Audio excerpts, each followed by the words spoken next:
Sudah spring, tapi kadang-kadang masih salju. Jadi hari ini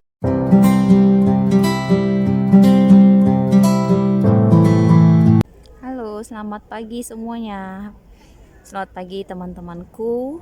Apa kabar semua? Apa kabar Indonesia? Selamat pagi dari Ceko, dari Selani.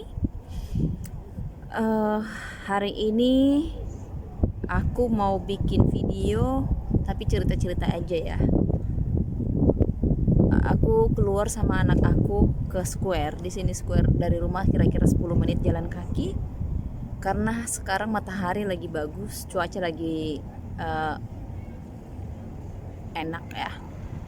Sudah spring, tapi kadang-kadang masih salju. Jadi hari ini aku mau cerita-cerita aja eh, mengenai kehidupan aku setelah aku di sini. Khususnya aku mau cerita tentang pengalaman aku melahirkan di masa pandemi di negeri orang pula. Teman-teman maaf ya, ini ada apa ini? Yang kelihatan ini nih handle-nya kocarek apa itu, stroller anak aku, karena aku taruh di stroller. Ini anak aku lagi nenen. Dia tadi nangis panjang jalan, jadi terpaksa berhenti di sini. Aku duduk di sini, duduk santai-santai. Di sini banyak orang duduk-duduk santai-santai, sekedar hanya untuk makan es krim. Ada banyak tempat duduk di sini di square ini. Jadi teman-teman, aku mau cerita tentang melahirkan di masa pandemi di Eropa, khususnya di Republik Ceko. Jadi saat itu aku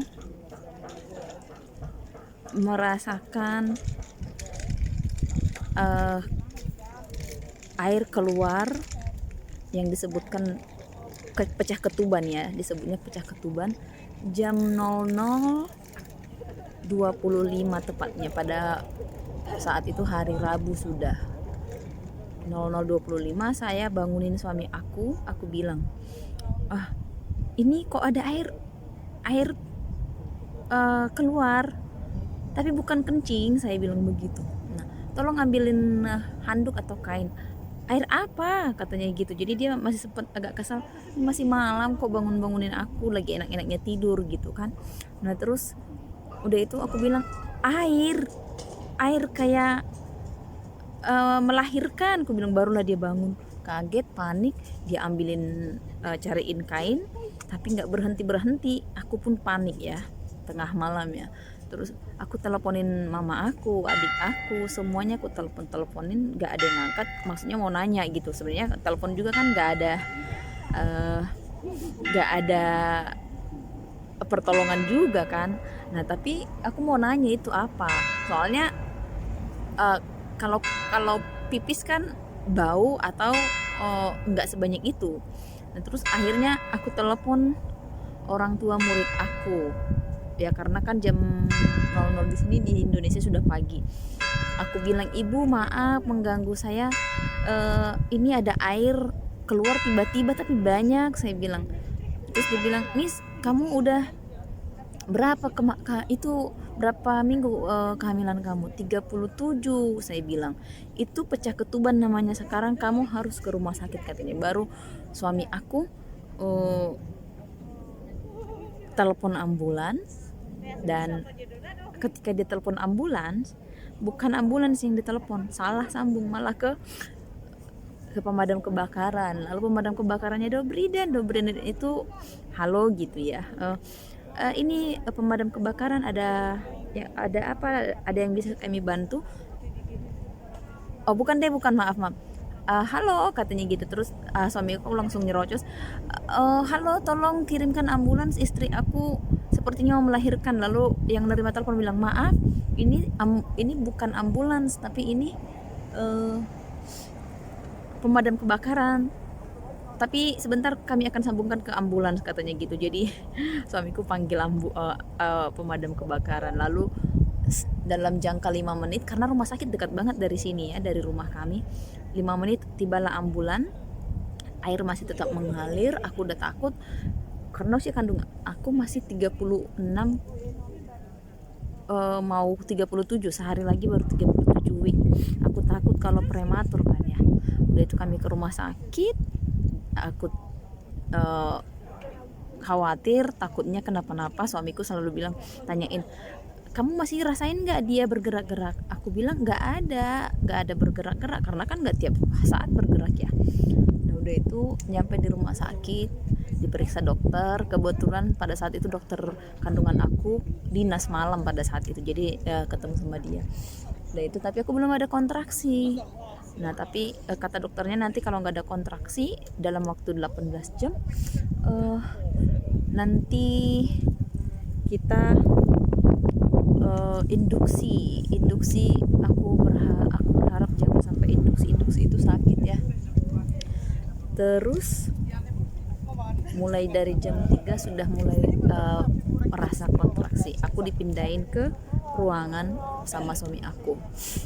Aku rasakan kontraksi pelan-pelan, masih belum sakit banget. Nah terus pelan-pelan sakit, makin sakit dan makin sakit ya, dan makin sakit. Perawatnya sama dokternya cek, katanya sudah buka 5 kan harus 10 katanya, 10. Jadi nanti kalau udah 8 kita pindah ke tempat bersalin, kata dokternya begitu. Nah udah itu semakin sering kontraksinya. Terus ya udah, terakhirnya datang udah 8, kita ke ruangan bersalin. Dan puji Tuhannya ya, suamiku bisa ikut ke ruangan bersalin karena kan pandemi ya, biasanya nggak dibolehin. Nah jadi suamiku melihat semua proses persalinan aku itu, dia yang potong pusarnya. Nah aku itu berharap seperti yang di Indonesia, kalau dirawat di rumah sakit kan di Indonesia ada 1 orang jatahnya nemanin di rumah sakit. Nah ini enggak, jadi kita sendirian. Nah aku sendirian, suamiku pulang, aku sendiri di kamar. Perawat-perawatnya nggak bisa bahasa Inggris, kalau aku mau ngomong harus pakai Google Translate. Aduh, semuanya buat aku rasanya ingat-ingat Indonesia terus ya. Jadi berharap banget cepat-cepat pulang. Aku 4 hari jatahnya, bukan jatahnya sih, harusnya 4 hari aja katanya di rumah sakit. Tetapi karena pada hari ke-4 anak aku kuning, bilirubin, nggak ngerti aku, nanti kalian koreksi ya, bilirubin atau bilirubin, nggak ngerti lah aku, tinggi. Jadi dia harus dirawat lagi di sinar biru. Jadi aku harus stay lagi 7 hari di rumah sakit, totalnya 7 hari di rumah sakit. Sampai OB-nya kaget ngeliat aku, kamu masih di sini, katanya gitu ya. Jadi aku udah pengen banget pulang. Plus lagi makanannya di rumah sakit itu sama dengan makanan di rumah, makanannya roti kayak gitu, dikasih sup. Aku udah pengen banget makan di rumah, makan nasi aku masak sendiri gitu. Nah akhirnya setelah 7 hari aku bolak-balik nanyain dokter anaknya, dokter, anak aku udah boleh pulang belum hari ini? Jadi hari ke-7 akhirnya kami boleh pulang. Aku senang banget. Nah jadi sedihnya itu ya begitu ya, aku nggak bisa bahasa Ceko, mereka nggak bisa bahasa Indonesia, bahasa Inggris. Terus aku hidupnya di rumah sakit itu sendirian di kamar, nggak ada teman ya. Rasanya itu campur aduk lah ya, nggak ada tandingannya enaknya daripada di Indonesia. Di Indonesia itu udah paling super enak deh ya. Ya udah kami pulang hari ke-7 ya, di rumah aku langsung masak sup, suamiku masak sup, aku masak nasi, semuanya aku masak rasa-rasa Indonesia supaya enak rasanya ya. Jadi itulah teman-teman pengalaman aku di sini melahirkan di masa pandemi. Bisa ditemanin suami, karena hari berikutnya aku melihat ada yang melahirkan lagi, suaminya nggak boleh masuk. Ya puji Tuhan anak aku lahir dengan sehat, meskipun tidak badannya sampai dengan 3 kilo lebih. Dia hanya lahir 2,7. Namanya Christian Breka, lahir pada tanggal 3 Desember. Pada saat itu turun salju pertama kalinya. Aku cuman berharap pada saat itu ngebayangin ada mama aku nemenin aku saat lahiran, seperti orang-orang kita di Indonesia kalau melahirkan kan ditemanin orang tuanya gitu ya. Kami rawat berdua anakku karena mertuaku juga udah sakit, nggak ada yang bisa bantuin kami.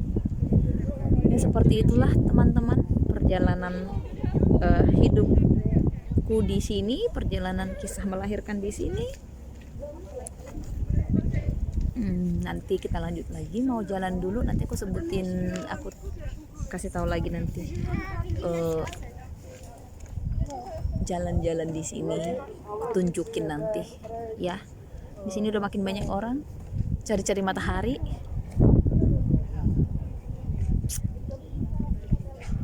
Kalau teman-teman semua yang menonton yang sudah melahirkan, yang sudah punya anak di Indonesia, pasti rasanya sangat nyaman ya, dengan orang tua, makanan yang enak begitu. Ya sudah teman-teman, ini Christian sudah tidur. Aku mau masukin dulu ke stroller, mau jalan lagi, mau beli sesuatu lah ya. Nanti juga aku mau tunjukin apa-apa aja di sini, gedung-gedung apa aja di sekitar square ini ya. Kalau udah di luar begini sih enak rasanya, tapi dingin, anginnya kencang masih makanya ditutupin begini. Anakku ditutupin begini supaya nggak kena angin. Oke teman-teman, sampai ketemu di video-video berikutnya ya. Selamat siang dan Tuhan memberkati kita semua dimanapun kita berada, dan jangan lupa selalu bersyukur dan bahagia apapun keadaan kita.